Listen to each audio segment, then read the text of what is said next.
Olá, está começando o Senado Notícias Revista e você vai ver nesta edição. Congresso aprova pacote de ajuste fiscal. Refinanciamento de dívidas dos estados segue para sanção. E senadores aprovam proibição de celular nas escolas.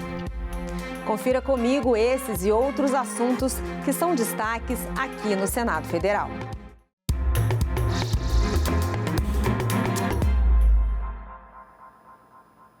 O Senado aprovou na quinta-feira a votação de 2 das 3 propostas que integram o ajuste fiscal encaminhado pelo governo.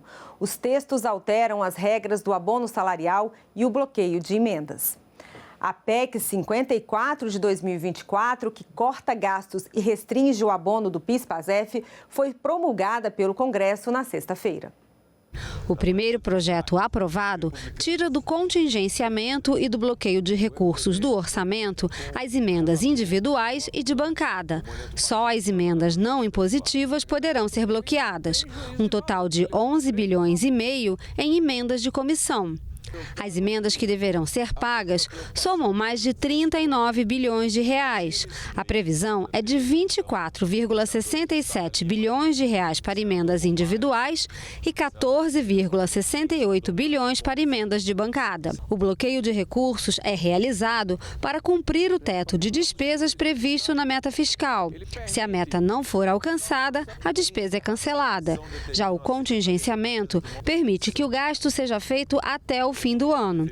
A cobrança do antigo DPVAT, que voltaria no ano que vem, foi cancelada pelos deputados por uma emenda ao texto do governo. Decisão confirmada pelos senadores. Trata-se de uma revogação oportuna, fruto de um amplo consenso construído no parlamento, que reconheceu a dificuldade para a recriação dessa espécie de seguro obrigatório do país. O projeto também define que as despesas com seguridade social, como aposentadorias e auxílio-doença, podem crescer no máximo 2,5% ao ano acima do IPCA.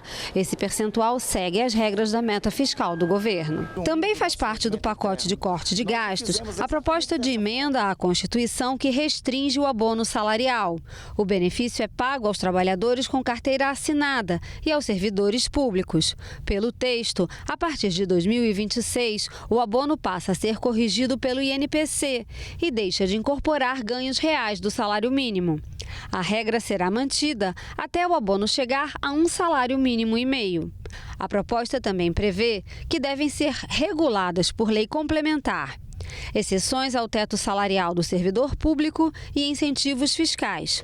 Ficam proibidas deduções não previstas em lei de comprovação de renda para acesso ao BPC. Até 10% da complementação da União para o Fundeb podem ser direcionados à manutenção de matrículas em tempo integral. A medida é válida até 2025. A desvinculação da receita, que flexibiliza a execução orçamentária, será prorrogada até 2032. Foi retirado do texto o item que permitia o uso de recursos do Fundeb para financiamento da merenda escolar. Nós acreditamos que o governo está no caminho certo, retomando o compromisso com o equilíbrio fiscal, com o controle da inflação, com o controle de gastos, que isso naturalmente vai impactar na inflação e na melhoria da renda das pessoas. E na sexta-feira, o Senado finalizou a votação do pacote fiscal do governo, aprovando o projeto de lei com mudanças no salário mínimo e nas regras da concessão do benefício de prestação continuada. O relator fez uma complementação no relatório e rejeitou 15 emendas apresentadas em plenário. O texto estabelece um aumento real de pelo menos 0,6% para o salário mínimo, mas limita o crescimento do salário às regras do arcabouço fiscal, o que significa um teto de 2,5%. Eu quero aqui dizer que mesmo que nós tenhamos crescimento do PIB zero ou crescimento negativo, o salário mínimo crescerá todos os anos pelo menos 0,6%. 10%. O projeto também restringe o acesso ao BPC, benefício de prestação continuada, para, segundo o governo, assegurar que os recursos sejam destinados a quem realmente tem direito. O texto prevê cadastro biométrico obrigatório para novos benefícios, atualização cadastral pelo menos a cada 2 anos e compartilhamento de informações entre os órgãos do governo e o CadÚnico. O relator ressaltou que todos os benefícios ficarão atrelados ao salário mínimo. O ponto que provocou mais polêmica foi a exigência de que, para ter acesso ao BPC, pessoas com deficiência tenham que fazer uma avaliação para atestar deficiência moderada ou grave. Quando a Câmara aprova um texto em que a gente vai dizer que as pessoas com deficiência leve, porque é o que está expresso aqui, estão exclusas do BPC, nós não estamos considerando as barreiras. Deixa eu dizer uma coisa, relator.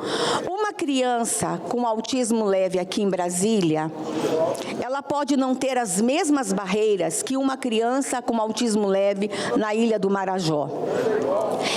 E essa avaliação, por isso que a gente traz na lei a avaliação biopsicossocial, as barreiras terão que ser consideradas. Para atender 50 milhões, nós estamos gastando 158 bilhões de reais no Bolsa Família.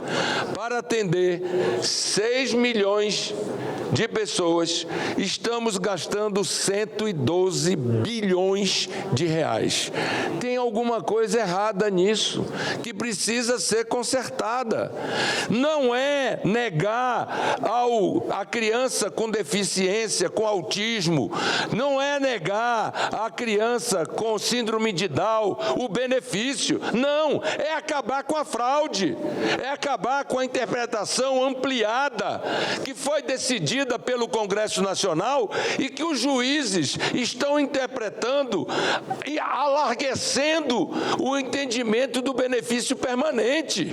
Quando escalonamos as deficiências em severa, em leve, em moderada, nunca isso foi feito para tirar direitos. Diante da polêmica e para não ter que fazer mudanças no texto, o relator anunciou um acordo com as lideranças do governo para que o presidente Lula vete o trecho da proposta que fala sobre nível de deficiência. O texto foi aprovado por 42 votos favoráveis e 31 contrários e será encaminhado à sanção. Um dos projetos de lei que regulamenta a reforma tributária foi aprovado na Câmara dos Deputados essa semana e seguiu para a sanção do presidente da República. Antes da versão final, o texto passou pelo Senado, que enviou o projeto de volta à Câmara. Lá, o texto sofreu algumas alterações. Confira na reportagem as principais diferenças das versões aprovadas em cada casa.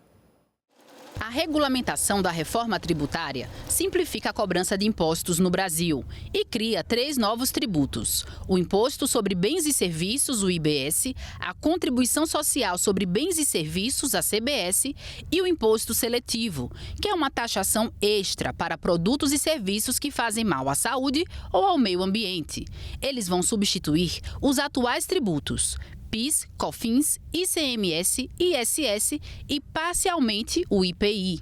O projeto foi apresentado à Câmara dos Deputados pelo governo em abril deste ano e detalha a incidência dos tributos sobre o consumo no país. Na Câmara, sofreu modificações e foi enviado para o Senado. Aqui, o texto foi novamente modificado, depois de mais de 2.000 emendas apresentadas e cerca de 600 acatadas pelo relator, o senador Eduardo Braga. Ao ser devolvido à Câmara, novas alterações foram feitas, muitas delas retornando à primeira versão aprovada pelos deputados. O texto aprovado no Senado retirou as bebidas açucaradas da lista de produtos que devem pagar o imposto seletivo. Na Câmara, as bebidas voltaram para a lista. No Senado, Serviço de Saneamento Básico recebeu uma redução de 60% das alíquotas do IBS e CBS, equiparando o saneamento aos serviços de saúde. Na Câmara, o desconto foi retirado. Água mineral, biscoito e bolacha foram incluídos pelos senadores na lista de alimentos da cesta básica, com 60% de isenção dos novos tributos. Com a atualização do texto feita pela Câmara, o desconto deixa de existir. Serviços veterinários teriam redução de 60% das alíquotas do IBS e CBS, de acordo com o texto aprovado no Senado. Mas na versão final aprovada pela Câmara, o desconto diminuiu para 30%. No Senado, os medicamentos que terão 100% de isenção dos tributos seriam definidos por lei complementar. Na Câmara, foi retirada a definição por lei e estabelecida uma lista com 383 medicamentos que serão isentos. Ainda sobre medicamentos, os senadores aprovaram isenção para remédios destinados a doenças raras, câncer, AIDS, por exemplo, e para medicamentos vendidos pelo programa Farmácia Popular. Já os deputados estabeleceram que a isenção deve ser baseada em uma lista de princípios ativos, em vez de ser baseada em doenças e funções dos medicamentos. E o programa Farmácia Popular deixa de ter isenção completa do IBS e da CBS. O Senado também aprovou a troca de carro com isenção para pessoas com deficiência a cada 3 anos. Na Câmara, o prazo aumentou para 4 anos. Apesar dessas e outras alterações, muitos pontos foram mantidos pela Câmara dos Deputados. A Câmara acolheu praticamente todas as mudanças que o Senado fez. O Senado avançou muito na parte técnica de redação legislativa para o texto ficar mais enxuto, mais claro. Ele avançou muito na parte de regimes específicos, organizando as alíquotas de maneira mais clara para o setor de hotéis, aviação, transporte. Então, essa questão foi toda acolhida pela Câmara dos Deputados, com várias outras modificações que o Senado fez de natureza mais social, né? A questão das fraldas foi respeitada na redução da alíquota, né? O projeto, depois de sancionado pelo presidente da República, vira lei. Mas as mudanças no sistema tributário, que serão revisadas a cada 5 anos, só devem começar para valer em 2026. A expectativa é que todas as alterações sejam concluídas até 2032. No final das contas, eu acho que a soma das vontades da Câmara e do Senado estão muito bem concretizadas na lei complementar, que espero que seja sancionada, e a gente vai ter um sistema bem equilibrado e capaz de realizar os objetivos da reforma. As dívidas dos estados com a União já somam mais de 765 bilhões de reais. Com o objetivo de reduzir esse valor e facilitar o pagamento, o plenário do Senado aprovou por unanimidade o programa de pleno pagamento de dívidas dos estados. Essa proposta foi apresentada em agosto pelo presidente do Senado, Rodrigo Pacheco, e agora seguiu para a sanção do presidente Lula. O programa de pagamento de dívida dos estados com a União deve reduzir os juros para facilitar a quitação dos débitos, além de parcelar o saldo em até 30 anos. O Propag é de autoria do presidente do Senado, Rodrigo Pacheco, a partir de uma demanda dos estados mais endividados e resultado de uma longa negociação entre estados, União e o Poder Legislativo. São dívidas que se alongam há décadas e que fazem com que esses estados não tenham a capacidade mínima de entregar para a sociedade brasileira uma agenda, seja ela na área da segurança, seja ela na área da infraestrutura, seja ela na área da educação ou de qualquer outra área de políticas públicas. A taxa de juros das dívidas será de IPCA mais 4% ao ano, percentual que pode ser reduzido se alguns requisitos de investimentos forem cumpridos, como os aportes anuais ao Fundo de Equalização formado por todos os estados, a cessão de ativos para a União e o investimento em áreas prioritárias, como educação, saneamento e segurança. Os estados terão até 31 de dezembro de 2025 para aderir ao programa. As dívidas hoje somam mais de 765 bilhões. 90% desse valor estão concentrados em Goiás, Minas Gerais, Rio de Janeiro e Rio Grande do Sul. As prestações poderão ser pagas em valores graduais por 4 anos. 20% no primeiro ano, 40% no segundo, 60% no terceiro e 80% no quarto. A partir do 5º ano, terão valor cheio. 60% do valor economizado com a redução no pagamento devem ser usados no ensino, enquanto o Estado não alcançar as metas definidas no Plano Nacional de Educação. Esse percentual pode ser reduzido para 30% nos estados que comprovarem não ter condições de investir o valor total. Vai dar aos governadores essa possibilidade de que eles tenham um orçamento técnico, um orçamento embasado, sim, no que os estados arrecadam, e uma dívida que poderá ser paga com planejamento, e tenho certeza um alívio especialmente para o meu estado, nosso estado de Minas Gerais, que há 6 anos tem dificuldade para assumir e ter condições de estar em dia com o governo federal. De 98 até hoje, a dívida que era de 13 bi, o Rio já pagou 153 bilhões e ainda deve hoje 195 bilhões.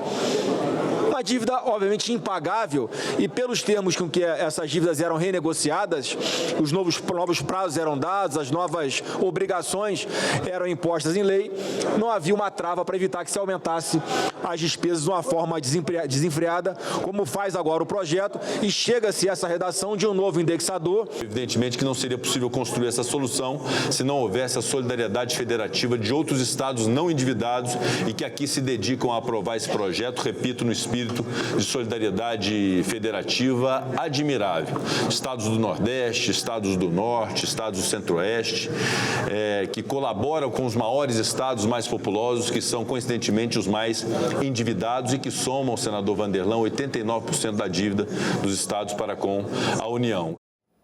A proibição do uso de celulares nas escolas foi aprovada pelo plenário do Senado. O projeto, que seguiu para a sanção do presidente da República, prevê algumas exceções. Alunos de escolas públicas e particulares serão proibidos de usar telefone celular e outros aparelhos eletrônicos portáteis. A decisão aprovada pelo plenário do Senado vale inclusive durante os períodos de recreio e intervalo entre as aulas. A regra vai valer para os ensinos infantil, fundamental e médio. Em 2022, a OCDE fez a avaliação justamente dessa disputa entre o celular e o aprendizado.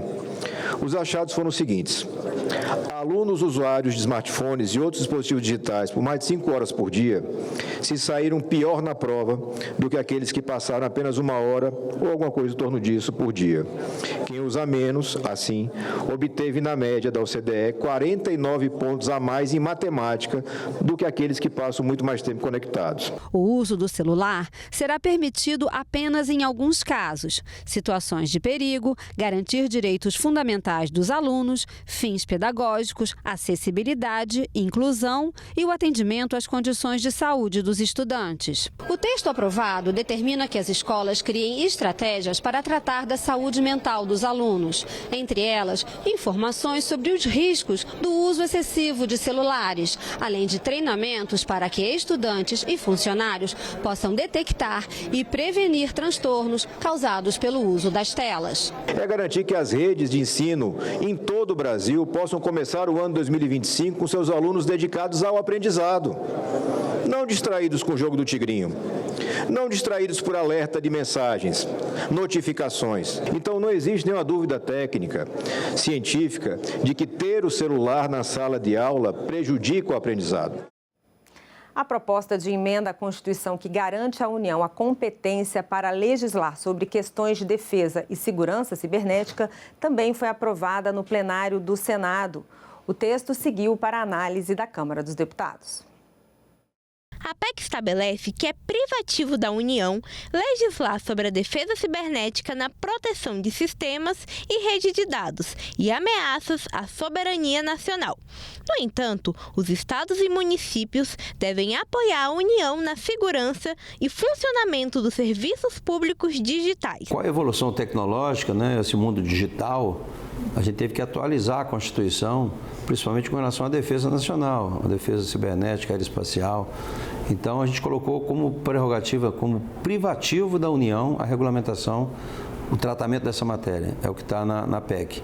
E, evidentemente, os estados e municípios também vão poder cuidar da segurança, principalmente da questão do serviço público, Então, terão também essa competência para administrar os serviços digitais, dos seus estados e dos seus municípios. A PEC, além de fortalecer as leis de proteção cibernética e garantir a segurança no ambiente digital, também possibilita a segurança de bancos e o transporte de dinheiro, o que ajudaria a combater crimes financeiros digitais. Roubos de informações, danos financeiros e interrupções de serviços são as principais ameaças que a insegurança cibernética pode causar à sociedade e à União, em uma era em que o tecnológico se aprimora cada vez mais. De acordo com a proposta, é necessário que exista uma adequada segurança no setor público.